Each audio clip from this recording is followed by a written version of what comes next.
Alright guys, TacticalRab back again today. Hope you are all doing well and enjoying your day so far, and Cellium has certainly been taking the spotlight these last several days with this whole snaking drama that has gone on. And interestingly, to be honest, these last couple of years, FaZe has not necessarily been a team that's dominated the storylines and the drama and the rivalries. They've been a team that's pretty much just focused on winning, as they have been through the majority of this season so far, and last season especially. However, that's not the case anymore, right? With Cellium coming into the spotlight, certainly you could argue, is this going to be a great thing for the storylines and rivalries going forwards? And well, is he embracing that kind of villain role, which is pretty difficult to pull off. We've seen other players do it in the past, as we're going to look at in a couple of minutes here. But like, if you guys enjoyed the video, subscribe if you were new as always. I'd greatly appreciate it. It really helps out the channel. Thank you guys so much for 50,000 subs on the channel. This has come up remarkably quickly. Honestly, the last couple of months, I think we gained like 4,000 subscribers or something, which has probably been the best month we had, I think, since the craziness of the Rostermania period last August to September. So honestly, thank you guys so much. I did say, I think at some point, that I was going to try to have some merch ready for 50k, but I think in December last year, I was hoping to get to 50k by something like the end of this season. So it's come up way too quick, and I'm really busy with university work and stuff like that at the moment. I'm in the middle of my last semester. I will try and get some merchandise and stuff, you know, sorted and designed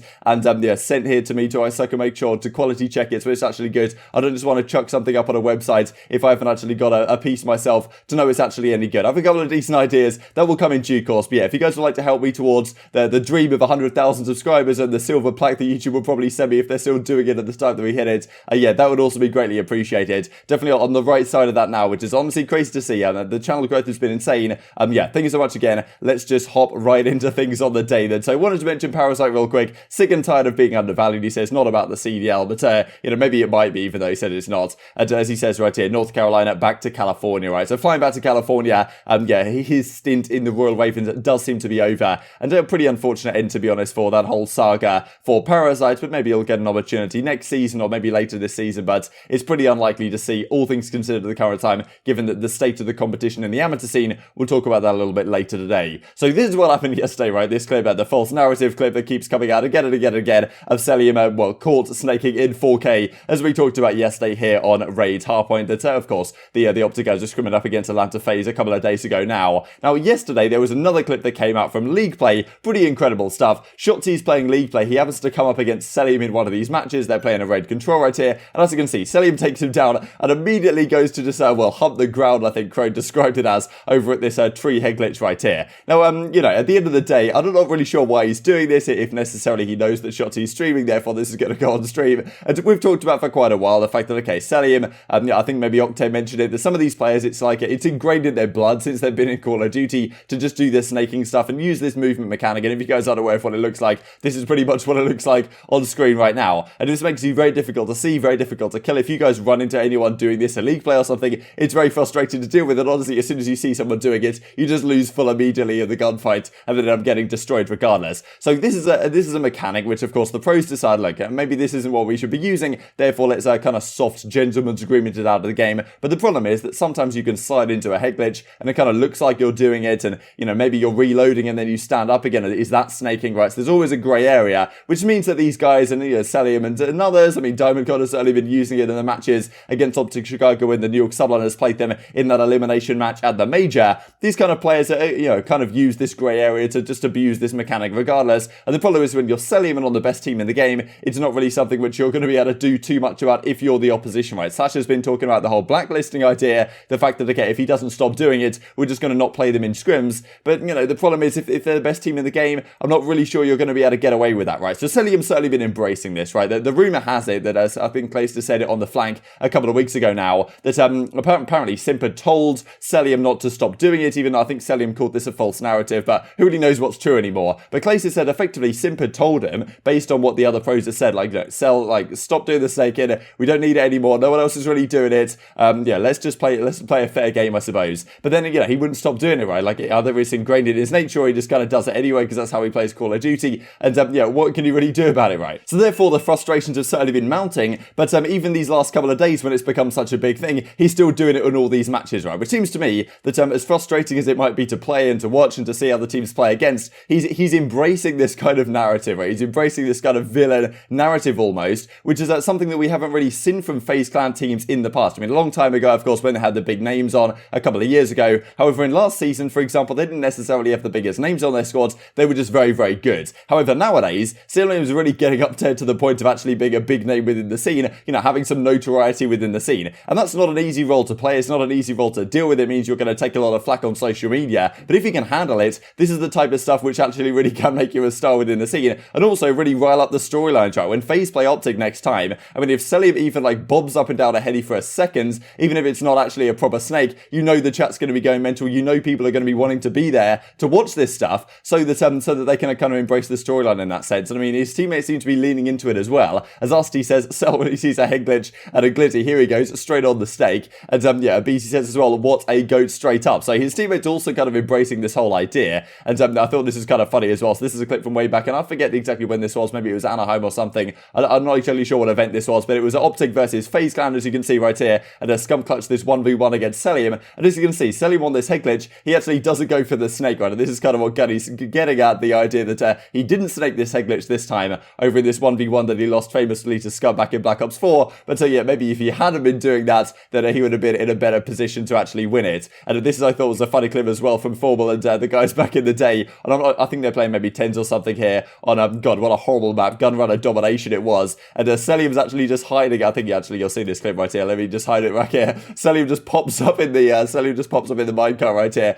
and takes them out. So kind of a prelim to the whole snaking that we have seen so far this season. And TJHaLy says this on the Reddit. I'm not sure if this was actually said. I haven't seen a clip of this or anything. I couldn't find anything. But he mentions that Cell said he's going to become the villain he was always meant to be. So okay, we see the clip right here, or we see the tweet right here of Slasher saying, look, we really don't want to have to blacklist, but we actually should though. And there was certainly some discussion a while ago regarding the whole false narrative stuff. Kenny was like, okay, I don't know about lies, bro. You're actually doing the snaking. And you know, the whole blacklist question was brought into question. But I thought we'd actually have a look at some of these teams through the eyes of Lion Man's player cards. So these are the top 10 rated cards of the season so far. Just, well, beautiful to look at. Would be a good thumbnail for my channel, to be honest, given all the colours and madness going on the screen. But these are the top 10 players of the stage from stage 1. And as you can see right here, a lot of players from FaZe, for good reason, from the OpTic Chicago team, Clayster, of course, the Dallas Empire. A lot of these teams have some great storylines. You look at, I mean, of course, you look at Dallas Empire, you've got Crimsix. I mean, pretty much any player that's had a rivalry with OpTic Gaming, because OpTic Gaming have always been the biggest team in the scene. So any player that's had a rivalry with them for a long period of time tends to kind of take on that villain role. Axe certainly did it back in the day to great effect. If you guys have been around the scene for a while, you'll know that Axe has been probably the most prolific villain of all time. Definitely knew how to play into that role. And Crimsix has kind of had to step into that role recently. Not necessarily saying he's fully lent into it or he really means to, because I'm not sure he necessarily thinks of himself as a villain in that sense. But certainly this last season, after all the drama that went down with Scump in the off-season, they go on to Dallas Empire. There's certainly a rivalry there between Crimsix and OpTic, and therefore that's kind of where the whole villain narrative comes into play. But FaZe, despite being so good at the game, haven't really had this right, especially this new team, Simp and aBeZy, two of the best Call of Duty players to ever touch the sticks. I mean, the deadliest SMG duo, I think you gotta say at this point, of all time, won the World Championship together. You've got Cellium on the team as well, you know, very much an icy player, like clutches up in big moments, probably underrated somewhat given how good the rest of this team is, and then Arcitys on that team as well. But all these guys are, you know, relatively down to earth. I mean, Simp and aBeZy, they do get into the occasional Twitter drama and stuff, but Arcitys, of course, is super chill, and Cellium hasn't really, you know, he's kind of kept himself to himself for quite a while now. However, if you are the best team in the game, you're certainly going to get some attention, and in my opinion, it's better for the scene if some drama comes as a result of it, right? If FaZe have a rivalry with some of the other teams because of this snaking stuff, people don't like Cellium doing it, therefore, you know, they're getting frustrated about him, as we talked about yesterday with Formal and Co on the OpTic guys. It's certainly going to be a discussion. Now, you know, would I say this is good for the competitive integrity of the scene? Probably not, right? You could definitely make an argument that, okay, snaking isn't exactly the thing that we want to be doing or want to be allowing and want to be seeing in the competitive nature of the scene. But at the same time, if Cellium and the rest of the FaZe guys are leading into this whole angle, then it probably makes things better in terms of rivalries and storylines, because FaZe traditionally have kind of been, okay, they're the best team, but how many great rivalries do they actually have outside of just being on FaZe? Whereas now, with the whole Cellium narrative, that's certainly something that comes into play, and I think it'll be an interesting one to keep your eyes on going forwards, because I think it's certainly going to do things for viewership. It's certainly been doing things for viewership on this channel the last several days, so I'm sure maybe that effect will come across to the league as well. Just talking about villains real quick, I mean, this of course was Axe back in the day. I think they beat OpTic here on this Envy team back in Black Ops 4. I imagine this is when he was on Envy, with Gunless and Silly, and you know, that team that they had at the time. And he mentions in this interview, like, okay, it was only OpTic, not even a big deal. This is kind of what Axe has been doing for years. And Crimsix did this mental tweet yesterday. I just thought I'd mention it, given this absolute madman being supposedly the biggest villain of the scene nowadays. Yeah, maybe it's about time that Cellium kind of tries to step in and take that role over from him. But of course, you know, he's definitely going to have some public vilification for this, there's no doubt about it. Some of the replies to the tweets are not exactly spectacular, but if you can deal with it, then it certainly does create some interesting storylines at the very least. Wanted to finish off with a couple of things here. Firstly, this from GG Breaking Point, Sentient Pork put out a nice little article talking about how smokes have always been a huge part of Search and Destroy, you know, making the case that Search should indeed, or smokes should indeed come back to Search and Destroy. Would it make Garrison and Checkmate especially more enjoyable? I think there's certainly a case for this. I mean, it's an interesting discussion, and I do wonder why it hasn't come back quite as yet, right? Surely the pros have been playing maybe Express these last couple of days in Search and Destroy, been playing other maps as well. I do wonder why it takes so long to do things, right? Because gentlemen's agreements, they seem to happen immediately and overnight. I mean, like, straight away, teams are GAing stuff out of the game with not too much. I mean, I guess the XM4 took quite some time, and the 10mm on the MP5 took quite some time last year. But something like map changes, I mean, Apocalypse has effectively happened overnight. They said, okay, we'll screw it for a couple of days. Oh yeah, it's good. We'll get it in the rotation. Has it actually officially been added to the CDL rule set? And when will it be added to League play? That's another question mark that maybe will be answered in the coming days. Who really knows? But then at the same time, you've got to argue, okay, smokes, I mean, snipers, this type of stuff, you know, when's it coming back? Is it even going to come back? Are the pros practicing with it too much? Like we talked about Crimsix talking about the whole work ethic situation yesterday. How many teams are really, like, you know, grinding hard Search and Destroy tournaments, this type of stuff? Maybe not too many. How many are practicing in best of 11 type formats against some of the other best teams in Search and Destroys? Therefore, if they're not playing the game so much in Search, is it, you know, less likely that we actually get to a point of having smokes back in Search and Destroy? Because, okay, smokes in Search, like one smoke in Search on either team would be pretty good, I think, and it may allow snipers to come back at some point. We'll have to see. And this, I thought, was a pretty funny clip as well from the Bakery podcast. He started up season 2 yesterday, got Slasher on it,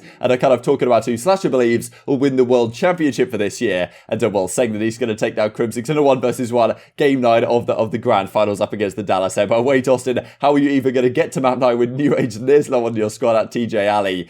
Yeah, doesn't believe it's going to be the case, but who knows? Maybe LA Thieves have a resurgence towards the end of the season. Intrigued to hear your thoughts in the comment section. I hope you guys enjoyed the video. If you did enjoy it, I'd greatly appreciate a like on the video. It really helps out the YouTube because I know you enjoyed this content. Other people like you may enjoy this content as well, and I've grown the competitive Call of Duty community. Thank you for watching as always at 150,000 subscribers, and I will see you next time.